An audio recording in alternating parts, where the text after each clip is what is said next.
இந்த தீர்ப்பு பல தீர்ப்புக்கு முன்னுதாரணமாக இது அமைச்சிருக்கு. அரசு சார்ந்த எந்த நிகழ்ச்சியும் அவங்க கலந்துக்கல. அது அவர்கள் கலந்து கொண்டது தனிப்பட்ட ஒரு திரைப்பட நடிகனை பார்ப்பதற்காக கலந்து கொண்ட நிகழ்ச்சி. ரெண்டாவது, அது ஒரு பாதுகாப்பற்ற ஒரு சூழல் இருப்பதை அத்தனை பேருக்கும் தெரியும். அந்த கூட்ட ஏற்பாட்டாளர்களை மின்சாரத்தை ரத்து பண்ண சொல்கிறோம். மின்சார கம்பத்தின் மீது ஏறுகிறவர்களுக்கு எப்படி அரசு வேலை கொடுக்க முடியும்? அப்போ இவர்கள் தன்னையும் காத்துக்கொள்ள தெரியாதவர்கள், சமூகத்தையும் காத்துக்கொள்ள தெரியாதவர்கள், குடும்பத்தையும் காத்துக்கொள்ள தெரியாதவர்கள். இவர்களுக்கெல்லாம் அரசு வேலைன்னா அப்போ அரசு வேலைக்கான தகுதியே எல்லாம் போகுது. அதே போல் எனக்கு தெரிந்து நான் ஆதாரபூர்வமாக அடித்து சொல்கிறேன், இது ஒரு மோசமான முன்னுதாரணமாக அமைந்துவிடும் என்பதை நீதிமன்றம் கவனத்தில் எடுத்து இதை ரத்து பண்ணி. இப்போ இந்த அரசு வேலை கொடுக்கறதுக்கு ஒரு குழு அமைச்சு சட்ட சிக்கல்லாம் வருமா அதெல்லாம் பார்த்துட்டு தான் விஜயுடைய அரசு கொடுத்துருப்பாங்க. ஆனால் நீதிமன்றம் தலையிட்டு ரத்து பண்ணுறாங்க. இதெல்லாம் இந்த அரசாங்கத்துக்கு தெரியாதா? இங்கே பாதிக்கப்பட்ட குடும்பங்கள் சார்பில் வேண்டுகோள் வைக்கணும். பனையூருக்கு வரவழைச்சு பார்த்தார்கள, அப்போ எங்கள் குடும்பம் நிர்கதியாக இருக்குது, எங்களுக்கு ஏதாவது ஒரு அரசு வேலை. அந்த குடும்பம் வைத்த வேண்டுகோளை தான் சரி நம்ம எதாவது பார்த்துக்குவோம், நீதிமன்றத்தில் நம்ம சமாளிச்சுக்குவோம். இப்படி யாரோ ஒருவர் கொடுத்த தவறான ஆலோசனை தான் அரசு வேலையை அறிவிச்சது. உயர்நீதிமன்றத்தில் இந்த தீர்ப்பு என்பது விஜயுடைய அரசுக்கு ஒரு அவமானமாக பார்க்கப்படாதா? இல்லை, அவங்க இதெல்லாம் அப்படி தட்டி விட்டு போயிடுவாங்க. இப்போ ராஜபாளையத்தில் ஒரு ஆடியோ ஒரு வெளிவந்துருக்கு, 15 லட்ச ரூபா கேட்குறான் தாவே கேட்குறேன். அந்த அம்மா அவ்வளோதான் கொடுக்க முடியாத பார்த்து சொல்லு. சரி, 12 லட்ச ரூபா மேலே வரைக்கும் கொடுக்கணுமா? குஷி வரைக்கும் கொடுக்கணும். ஒரு ஆடியோ வந்துருக்கு 12 லட்ச ரூபாய்க்கு. ஜெகதீஸ்வரி அமைச்சர் அவங்ககிட்ட சொல்லு, அவனை ஜெட்டியோட கைட்டி உட்கார வச்சிருவான் நான். ஆமாம் ஆமாம் ஆமாம். எப்படி இந்த மாதிரிலாம் ஒரு அமைச்சர் பேசுகிறாங்க? இல்லை, அது அவங்க அமைச்சரானது அதிசயம். அந்த கவுன்சில் ஆக முடியாதவர்கள்லாம் என்ன ஆகிட்டாங்க? அமைச்சர் ஆகிட்டாங்க. அமைச்சர் ஆதவ அர்ஜுனா, இது நிர்மல்குமார், அதுக்கப்புறம் நம்ம பள்ளிக்கல்வித்துறை அமைச்சர் ராஜ்மோகன், இவங்க எல்லாருமே பேசுறது என்னென்னா, இந்த கவர்மெண்ட் எந்த வகையிலும் இந்த ஊழலுக்கோ கட்ட பஞ்சாயத்துக்கு எதுக்குமே சாதகமாக இருக்காது, அப்படி எவன் பண்ணாலுமே மறுநாளே கட்சியிலேருந்து நீக்கிடுவோம் அப்படின்னு சொல்லிட்டு ஸ்ட்ரிக்டாக பேசுகிறாங்க. இல்லைங்க, இது இன்னும் 5 வருஷம் ஆனாலும் பேசிட்டு தான் இருப்பாங்க. ரியாலிட்டியில் என்ன திமுக பண்ணிச்சோ அதை இவங்க அதான் பண்ணுறாங்க. திமுக கேட்டீங்க நாங்களாம் கட்ட பஞ்சாயத்து யாரும் சொல்லுவாங்களா? அப்புறம் ஆனால் நமக்கே தெரியும். அரசாங்கத்தினுடைய தலைமைச் செயலாளர் மீது ஆளுர் ஷானவாஸ் உட்பட சிலர் கடுமையான குற்றச்சாட்டு வைக்கிறாங்கன்னா, இவர் ஒரு RSS, அதே RSS விஜய் அவர்கள் தொடர்ந்து வச்சுட்டு இருக்காருன்னா இந்த கவர்மெண்ட்டும் RSS கவர்மெண்ட் தானே ஒரு கேள்வி எழுப்புறாரு. ஆளுர் ஷானவாஸ் சொல்லுவதற்கு அவருக்கு தகுதி இல்லை. ஏன்னா அவர் திமுக சொல்ல வைப்பதாக நான் நம்புகிறேன். வாய்ஸ் ஆஃப் தன்னுடைய பார்வையாளர்களுக்கு வணக்கம். இன்றைய சிறப்பு நேர்காணலில் நம்முடன் இருந்திருப்பவர் மூத்த பத்திரிகையாளர் திரு தமிழா பாண்டியன் அவர்கள். சார் வணக்கம். வணக்கம். கரூரில் உயிரிழந்த குடும்பத்தாருக்கு கொடுத்த அரசு வேலையை உயர்நீதிமன்ற மதுரை கிளை அதை ரத்து பண்ணியிருக்காங்க. இந்த தீர்ப்பை முதல் எப்படி பார்க்குறீங்க? இல்லை, இந்த தீர்ப்பு பல தீர்ப்புக்கு முன்னுதாரணமாக இது அமைச்சிருக்கு. காரணம், அரசு வேலை என்பது அது அரசு அமைப்புக்கு விசுவாசமான, அதாவது அரசு ஊழியர் அல்லது அரசு சார்ந்த பணியில் இருந்த பொழுது அகால மரணம், இப்படி இவர்களுக்காக கொடுக்கப்பட வேண்டியது தான் அரசு வேலை. இப்போ அப்பா ஒரு விபத்தில் இறந்துட்டார், அந்த குடும்ப நடுத்தரவில் நிற்கும். அப்போ கல்வி தகுதி இருந்தால் மனைவிக்கோ அல்லது மகனுக்கோ அந்த வேலை கொடுப்பதற்காக உருவாக்கப்பட்டதான் அரசு வேலை. இப்போ இது அரசு சார்ந்த எந்த நிகழ்ச்சியும் அவங்க கலந்துக்கல. அது அவர்கள் கலந்து கொண்டது தனிப்பட்ட ஒரு திரைப்பட நடிகனை பார்ப்பதற்காக கலந்து கொண்ட நிகழ்ச்சி. ரெண்டாவது, அது ஒரு பாதுகாப்பற்ற ஒரு சூழல் இருப்பதை அத்தனை பேருக்கும் தெரியும். ஏன்னா அந்த கூட்ட ஏற்பாட்டாளர்களை மின்சாரத்தை ரத்து பண்ண சொல்கிறோம். மின்சார கம்பிகள், மின்சார கோபுரங்கள் மீது மக்கள் ஏறுவான். நாங்கள் ஜென்ரேட்டர் வச்சு மின்சாரத்தை தயார் செய்து கொள்கிறோம், அதனால் மின்சார கம்பத்தின் மீதும் இவர்கள் ஏறுவார்கள். யார் சொல்கிறா? கூட்ட ஏற்பாட்டாளர்கள். அப்போ மின்சார கம்பத்தின் மீது ஏறுகிறவர்களுக்கு எப்படி அரசு வேலை கொடுக்க முடியும்?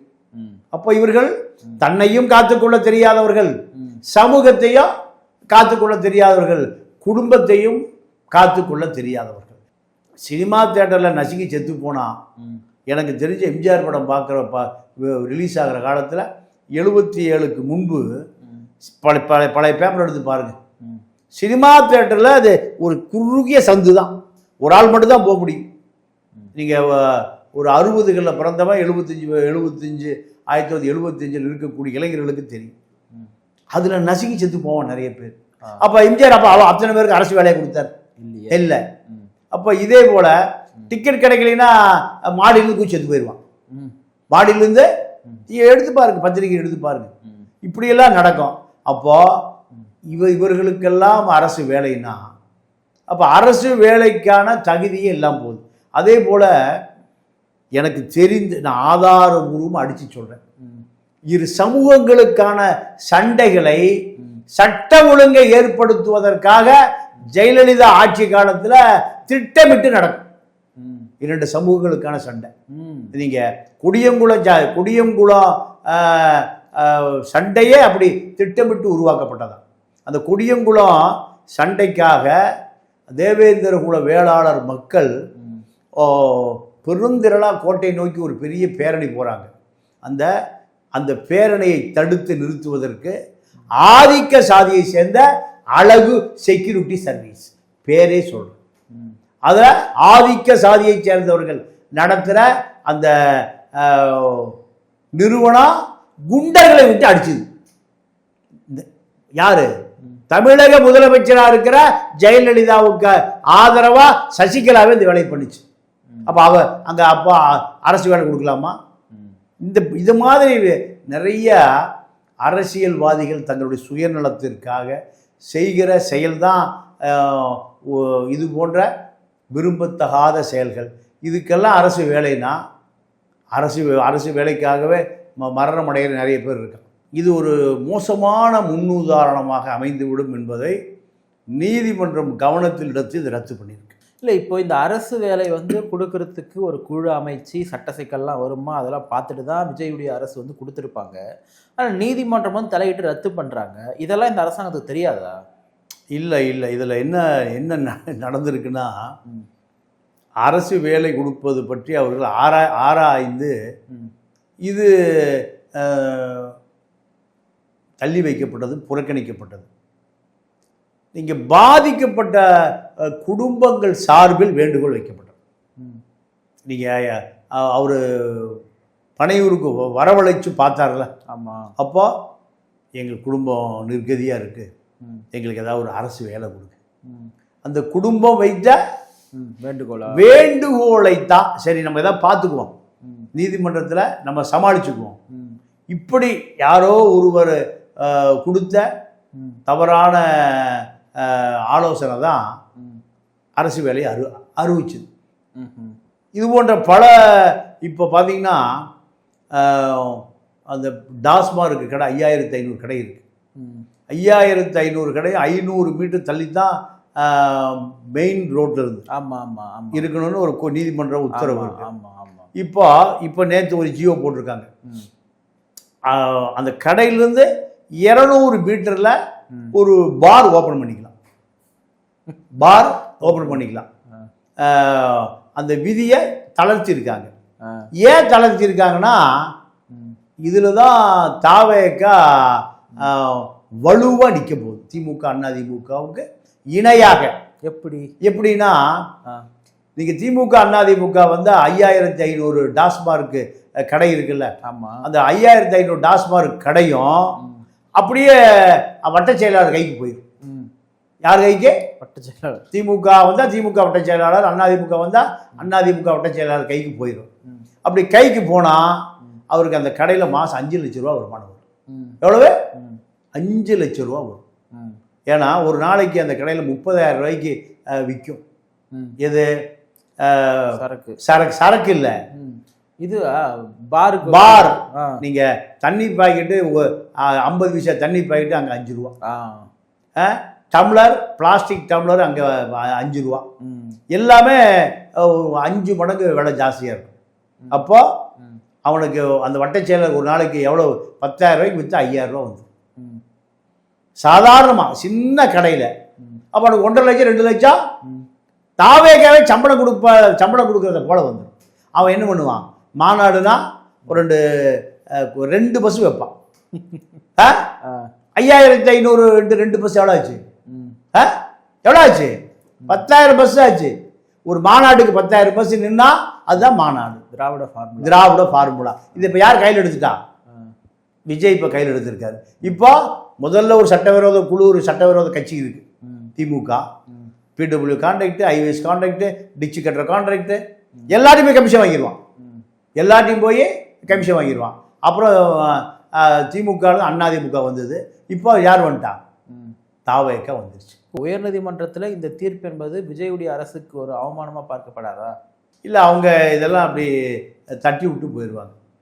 நீங்கள் ஆடு திருடனோட பப்ளிக் ப்ராசிக்யூட்டராக வர்றான். அப்போ இப்போ அது ஒரு வழக்கே போட்டிருக்கேன். அந்த அம்மா அத்தனை பேரும் 30,000 கொடுத்து 30 லட்சம் கொடுத்து 40 லட்சம் கொடுத்து இப்போ ராஜபாளையத்தில் ஒரு ஆடியோ ஒன்று வெளிவந்துருக்கு. அப்போ அரசு 15 லட்ச ரூபா கேட்குறான் தாவேக்காரன். அந்த அம்மா அவ்வளோலாம் கொடுக்க முடியாத பார்த்து சொல்லு. சரி 12 லட்ச ரூபா மேலே வரைக்கும் கொடுக்கணுமா? முசி வரைக்கும் கொடுக்கணும்.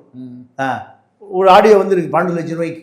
அதே ஒரு அமைச்சர் பேசுகிற ஆடியோ நீங்கள் கேட்டு நினைக்கிறேன். ஜெகதீஸ்வரி அமைச்சர் அவங்ககிட்ட சொல்லு, அவனை ஜெட்டியோட கைட்டி உட்கார வச்சிருவான். நான் எப்படி இந்த மாதிரிலாம் ஒரு அமைச்சர் பேசுகிறாங்க? இல்லை, அது அவங்க அமைச்சரானது அதிசயம். நீங்கள் இல்லை அவங்க வர்ற அதே அமைச்சர் இதையுமே சொல்லிடுறேன். என் பேர் என்ன சின்னதாக போட்டு வச்சிருக்கீங்க, என் பேர் தானே முதல்ல போடணும், இன்னொரு அமைச்சர் பேர் ஏன் போடின்னு கேட்டாங்க வந்து. இல்லை, அதெல்லாம் நடக்கத்தான். இவர்களெல்லாம் கவுன்சிலர் ஆவதே கற்பனையாக இருக்குது. இந்த தாவேக்கா ஆட்கள் கவுன்சிலர் ஆவதே கற்பனையா? அப்படின்னு நம்மளால் கவுன்சிலர் ஆகிட முடியுமா? 500 ஓட்டு போட்டால் கவுன்சிலரு. இதே நடக்குமா? 500 ஓட்டுனா 200 2 பேர் 200 வாங்குவான். இன்னொரு நாள் 250 ஓட்டு வாங்கினா அவன் கவுன்சிலர். அதே நடக்குமான்னு அது அந்த அமைப்பு கூட தாவேக்காக்கு இல்லை. இப்போ அந்த கவுன்சில் ஆக முடியாதவர்கள் என்ன ஆயிட்டாங்க? அமைச்சர் ஆயிட்டாங்க. நான் நேற்று எனக்கு ஒரு நண்பர் சொன்னார், ஒரு இடங்காலி பண்ணுற பிரச்சனை. அந்த இடங்காலி பண்ணுற பிரச்சனையில் திமுக நிற்கிது. திமுக எதிராக ஒரு 25 தாவேக்கா அங்கே இறக்கியாச்சு. இப்போ முதல்ல யார் போவா? திமுக அதிமுக கட்ட பஞ்சாயத்து பண்ணுவான். இப்போ புதுசாக யார் வந்துட்டா? தாவேக்கா. 25 இளைஞர்கள் அங்கே இறக்கப்பட்டு அவன் தாவேக்கா துண்டோட நிற்கிறான். போலீஸ் என்ன பண்ணுவான்? அப்போ அவங்க வந்துட்டாங்க, பார்த்து பேசி முடிச்சுக்கு. புதிதாக ஒரு சட்டவிரோத குழு உருவாயிருச்சு. தமிழ்நாடு முழுக்க அது வேகமாக வளர்ந்துட்டு வருது. திமுக அதிமுக தான் கட்ட பஞ்சாயத்து பண்ணுவான், போலீஸ் ஸ்டேஷனுக்கு போவான், கரைவேட்டி கட்டியிருப்பான், ஸ்டாலின் படத்தை வச்சுருப்பான், எடப்பாடி படத்தை வச்சுருப்பான், ஜெயலலிதா படத்தை வச்சுருப்பான். இப்போ விஜய் படத்தை வச்சுட்டு ஒரு குழு எல்லா பக்கமும் மணல் கடத்துறவன்லேருந்து மாமூலுக்கு வாங்குறவன்லேருந்து எல்லா பக்கமும் யார் போயிட்டு இருக்கா? இப்போது அமைச்சர் ஆதவ அர்ஜுனா, இவர் நிர்மல்குமார், அதுக்கப்புறம் வந்து நம்ம பள்ளிக்கல்வித்துறை அமைச்சர் ராஜ்மோகன், இவங்க எல்லாருமே பேசுறது என்னென்னா, இந்த கவர்மெண்ட் எந்த வகையிலும் இந்த ஊழலுக்கோ கட்ட பஞ்சாயத்துக்கோ எதுக்குமே சாதகமாக இருக்காது, அப்படி எவன் பண்ணாலுமே மறுநாளே கட்சியிலேருந்து நீக்கிடுவோம் அப்படின்னு சொல்லிட்டு ஸ்ட்ரிக்டாக பேசுகிறாங்க. அப்போ கீழ்மட்டத்தில் நடக்குதுன்னு சொல்கிறீங்க? இல்லைங்க, இது இன்னும் 5 வருஷம் ஆனாலும் பேசிட்டு தான் இருப்பாங்க. இல்லை, ரியாலிட்டியில் என்ன திமுக பண்ணிச்சோ அதை இவங்க அதான் பண்ணுறாங்க. 5 வருஷம் திமுக கேட்டீங்க, நாங்களாம் கட்ட பஞ்சாயத்து யாரும் சொல்லுவாங்களா? அப்புறம் ஆனால் நமக்கே தெரியும். உதயநிதி இப்போ எதிர்கட்சி தலைவராக இருக்காரு. இந்த பக்கம் உதவியாளர் யாரு? ஐ பெரியசாமி. உதவியாளர் யாரு? ஐ பெரியசாமி. இந்த பக்கம் உதவியாளர் யாரு? நேரு. துரைமுருகன் நடமாட முடியல, இல்லைன்னா அவரு ஒரு யாருக்கு உதவியாளர்? உதயநிதிக்கு. படிச்சுட்டு பேப்பர் கொடுத்தா வாங்கி பத்திரம் பண்ணி ஃபைல் பண்ணி வைக்கணும். பார்த்தீங்களா இல்லையா சட்டசபையில்? இதே வேலை தான் இப்போ விஜய்க்கும் ஆதவ அர்ஜுனாவுக்கும் ஐஏஎஸ்கள், ஐபிஎஸ்கள், கவர்மெண்ட் செக்ரட்டரிகள், செயலாளர்கள். நீங்கள் ஜனநாயகர் படத்தன்னைக்கு எல்லாம் சினிமா பாட்டுவாங்க, பாட்டுவாங்க. ஏதோ கவர்மெண்ட் புரோட்டோக்கால், ஏதோ வறட்சி நிவாரண பணி எப்படி மேற்கொள்வது, வெள்ளம் வந்து அந்த மக்களை எப்படி காப்பாற்றுவது, இதுக்காக தான் போய் பயிற்சி முகாம் நடக்கும். இப்போ என்ன பயிற்சி முகாம் நடக்குது?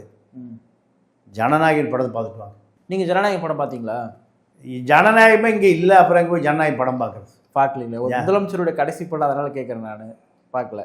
இப்போ இந்த அரசாங்கத்தினுடைய தலைமைச் செயலாளர் மீது ஆளுர் ஷானவாஸ் உட்பட சிலர் கடுமையான குற்றச்சாட்டு வைக்கிறாங்கன்னா, இவர் வந்து ஒரு ஆர்எஸ்எஸ், அதே ஆர்எஸ்எஸ் விஜய் அவர்கள் வந்து தொடர்ந்து வச்சுட்டு இருக்காருன்னா, இந்த கவர்மெண்ட்டும் ஆர்எஸ்எஸ் கவர்மெண்ட் தானே ஒரு கேள்வி எழுப்புறாரு. எப்படி பார்க்குறீங்க அந்த கேள்வியை? இல்லை, அதுக்கு ஆளூர் ஷானவாஸ் சொல்லுவதற்கு அவருக்கு தகுதி இல்லை. ஏன்னா அவர் திமுக சொல்ல வைப்பதாக நான் நம்புகிறேன். வைகோ டெல்லியில் ஒரு புத்தகம் வெளியிடுறார். ஆமாம், அதுக்கு விஜய் வர முடியாது. அதுக்கு வைகோ என்ன சொல்கிறாரு, நான் தான் வந்து நீங்கள் வராதிங்க, நீங்கள் வந்தால் கூட்டமாயிடுன்றதுக்கோசம் வர வேணான்னு சொல்கிறேன்னு வைகோ அவர்களே சொல்கிறாரு. ஆமாம், அதே போல் ஆகஸ்ட் 17 தமிழ் தேசிய எழுச்சி மாநாடு விசிகா. ஆமாம், அதுக்கும் போல விஜய் போக மாட்டேன், போல.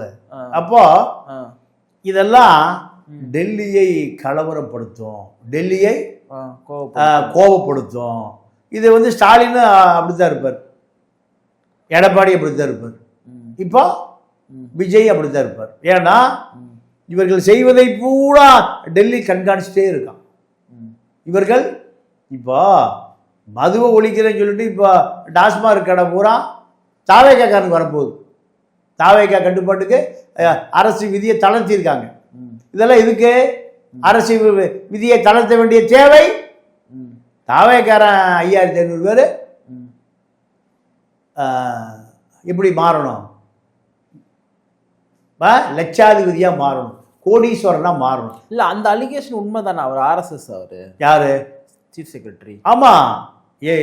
நீங்கள் எப்படின்னா எலெக்ஷன் கமிஷனு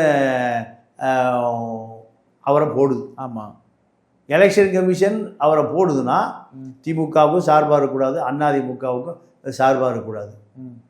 திமுகவுக்கு சார்பாக இருக்கக்கூடாதுனால அங்கே ஆர்எஸ்எஸ் வந்துடும், பிஜேபி வந்துடும். அப்போ சாய்குமார் யாருக்கு விசுவாசமாக இருப்பார்? Central government. சென்ட்ரல் கவர்மெண்ட் யார் நடத்துகிறா? பாஜக யார் நடத்துகிறா? முடிஞ்சு போச்சா? நீங்கள் ஆர்எஸ்எஸ் சில ஐஏஎஸ் அகாடமிகளை நடத்துது இந்தியா பூரா. ஆர்எஸ்எஸ் சில ஐஏஎஸ் அகாடமிகளை நடத்துது. அங்கே நீங்கள் சேர்ந்துட்டீங்கன்னா உங்கள் பேப்பர் எங்கே போயிடும்? ஸ்ட்ரைட்டாக டெல்லிக்கு போயிடும். நீங்கள் ஐஏஎஸ் ஆஃபீஸர். இப்படி தான் அண்ணாமலை படித்த ஐஏஎஸ் ஐபிஎஸ் இன்ஸ்டிடியூஷன் ஆர்எஸ்எஸ் நடத்திய இன்ஸ்டிடியூஷன். வேற பகிரங்கமாக நான் சொல்லட்டுமா?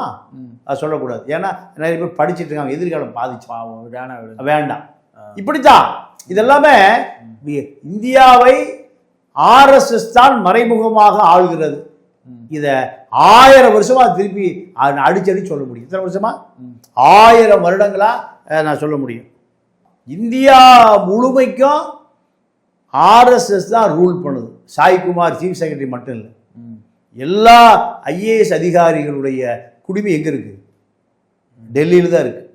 நீங்கள் இவர் ஜெயராம் ரமேஷ், காங்கிரஸினுடைய செய்தி தொடர்பாளர் ஜெயராம் ரமேஷ் போன தேர்தல் நடக்கிற போது ஒரு செய்தி சொன்னார். அது பெருசாக வல்ல மக்கள்கிட்ட போய் சேரல. 75 ஐஏஎஸ் அதிகாரிகள், கலெக்டர்கள், மாவட்ட ஆட்சியாளர்களை அமித்ஷா பட்டியல் எடுத்து ஒவ்வொருத்தையும் 1/2 மணி நேரம் பேசியிருக்கார். போன தேர்தல் 24 தேர்தலுக்கு முன்பு என்ன சொல்லியிருக்காருன்னா, மத்திய பிரதேஷ், உத்தரப்பிரதேஷ், ராஜஸ்தான் ரொம்ப ட்ரையான ஏரியா, நான் சொல்கிற ஏரியா போகிறோம். ஓகே, மக்கள்கிட்ட வறுமை, பெரிய அவேர்னஸ் எல்லாம் வறுமை. எலெக்ஷன் நடக்கும், போலிங் நடக்கும். பாஜக ஜெயிச்சதை நீ அறிவிச்சிடணும். பாஜக அவங்க எலெக்ஷன் ஆஃபீஸர் அவங்க தானே. ஆமாம், 3 முறை இப்போ இருக்கிற அந்த சாய்குமார் எலெக்ஷன் ஆஃபீஸரை திருப்பி அவரையே போடுறாங்க. சுப்ரீம் கோர்ட் கேட்குது, ஏன் வேற ஆளே இல்லையா? இல்லை, எங்கள் ஆள் எங்களுக்கு தாங்க செய்வார். இப்படித்தான் சாய்குமார் மட்டுமல்ல, இந்தியாவில் இருக்கக்கூடிய அத்தனை ஐஏஎஸ் அதிகாரிகள், ஐபிஎஸ் அதிகாரிகள், இந்தியன் ஃபாரின் சர்வீஸ் அதிகாரிகள், இந்தியன் ஃபாரஸ்ட் சர்வீஸ் அதிகாரிகள், இப்படி ஐஆர்எஸ் அதிகாரிகள், இந்தியன் ரெவன்யூ சர்வீஸ் அதிகாரிகள், அத்தனை பேரும் பாஜக ஆர்எஸ்எஸ் கருணை பார்வையிலிருந்து அவர்கள் தப்பவே முடியாது. நிகழ்ச்சியில் பங்கேற்று பல்வேறு கருத்தில் பகிர்ந்து மிக்க நன்றி. வணக்கம்.